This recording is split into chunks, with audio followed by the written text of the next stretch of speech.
ನೀನ್ ಹೋಗಿರೋದು ಒರಿಜಿನಲ್ ಹನುಮಂತು ಅಲ್ಲ ಕಣೋ, ಅಕ್ಬರ್ ರೋಡಲ್ಲಿ ಇರೋದು ಒರಿಜಿನಲ್ ಹನುಮಂತು. ಲೌಡೆ, ನಾನು ಹುಟ್ಟಿ ಬೆಳೆದಿರೋದೆಲ್ಲ ಮಂಡಿಮೂಲದಲ್ಲಿ ಕಣೋ. ನನ್ಗಿಂತ ಗೊತ್ತೇನೋ ನಿನ್ಗೆ?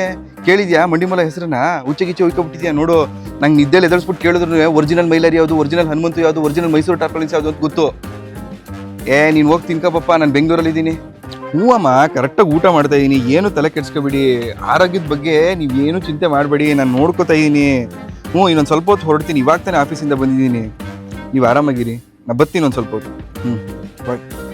ವೀಕೆಂಡ್ ನಾನು ಯಾವ ಪಾರ್ಟಿಗೆ ಬರಲಿ ಗುರು? ನಾನು ಮೈಸೂರಿಗೆ ಹೋಗ್ತಿದ್ದೀನಿ. ಇದೇನು ಹೊಸ್ದಾಗಿ ಕೇಳ್ತಿದ್ಯಾ? ಪ್ರತಿ ವೀಕೆಂಡ್ ನಾನು ಮೈಸೂರಿಗೆ ಹೋಗ್ತೀನಿ. ಬೇಗ ಆದರೆ ಒಡೆಯರ್ ಎಕ್ಸ್ಪ್ರೆಸ್ಸು, ಲೇಟ್ ಆದರೆ ಚಾಮುಂಡಿ ಎಕ್ಸ್ಪ್ರೆಸ್ಸು. ಅಲ್ಲಿ ಬಾಯ್ಸ್ ಪಿಕ್ ಮಾಡ್ತಾರೆ. Sunday program fix. ಬೆಳಗ್ಗೆನೇ ಬೆಟ್ಟ ಹತ್ತಕ್ಕೆ ಹೋಗ್ತೀವಿ, ಅಲ್ಲಿ ಪೇಡ ತಿಂತೀವಿ, ಕೆಳಗೆ ಇಳಿದ್ಬಿಟ್ಟು ತೇಗು ಮೆಸ್ಗೆ ಹೋಗ್ಬಿಟ್ಟು ಒಳ್ಳೆ ಬ್ಯಾಟಿಂಗ್ ಮಾಡಿದ್ರೆ ಮುಗೀತು. ಮನೆಗೆ ಹೋಗಿ ಮಲ್ಕೊಬಿಡೋದು. ಸ್ವರ್ಗಕ್ಕೆ ಕಿಚ್ಚಾಕಿಂದ ಸರ್ವಜ್ಞ. ಅದೆಲ್ಲ ನಿಮ್ಗೆ ಗೊತ್ತಾಗಬೇಕು ಬೆಂಗಳೂರವ್ರಿಗೆ. ಹೋಗು. ನಿಂಗೇನು ಸುಮಾರನೇ ಇಲ್ಲ ಬಿರಿಯಾನಿ ತಿಂದ್ಬಿಟ್ಟು ಮಂಡಿಮೂಲ ಅಂತ ತಕ್ಷಣ ಏನು ಮಾಲ್ ಸಿಗ್ತಿದೆ ಅಂತನಾ? ಅಲ್ಲೆಲ್ಲರೂ ಹೋಗ್ಬಿಟ್ಟು ಕೇಳ್ಬಿಟ್ಟು ಆ ಮಾಲ್ ಕೊಡಿ ಅಂತ ಪೊಲೀಸ್ ಹಾಕೊಂಡು ಹೋಗ್ಬಿಟ್ಟು ಅದೇ ಬಾಂಬೆ ಕಟ್ಟಕ್ಕೆ ಕೂರಿಸ್ಬಿಡ್ತಾರೆ. ಇಕ್ಕಪ್ಪ ಫೋನು ನೀನು. ಹಲೋ, ಬರ್ತಾ ಇದ್ದೀನಮ್ಮ. ಏನು ನೀವೇ ಬೆಂಗಳೂರಿಗೆ ಬಂದ್ಬಿಟ್ಟಿದ್ದೀರಾ? ರೈಲ್ವೆ ಸ್ಟೇಷನಲ್ಲಿ ಇದ್ದೀರಾ?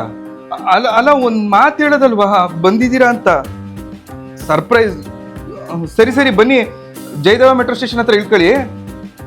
1 ಅವರ್ ಆಗುತ್ತೆ ನೀವು ಬರೋದು, ನಾನೇ ಬಂದು ಪಿಕ್ ಮಾಡ್ತೀನಿ. ಓಕೆ. ಬೇಬಿ, ನಮ್ಮ ಅಪ್ಪ ಅಮ್ಮ ಬಂದ್ಬಿಟ್ಟವ್ರೆ. ನೀನ್ ಗಂಟು ಮೂಟೆ ಎಲ್ಲ ಕಟ್ಕೊಂಡು ನಿತ್ತಿನ ಮನೆಗೆ 2 ದಿನ ಒಬ್ರು ಇಲ್ಲಿ ಕಡೆ ತಲೆನೂ ಹಾಕ್ಬೇಡ. ನಿನ್ನ ಐಟಮ್ಸ್ಗಳು ಎಲ್ಲೆಲ್ಲ ಅಂತ ಹುಡ್ಕದಪ್ಪ. ಬೇಗ ಎಲ್ಲ ಖಾಲಿ ಮಾಡ್ಬಿಡ್ಬೇಕು ನಾವು.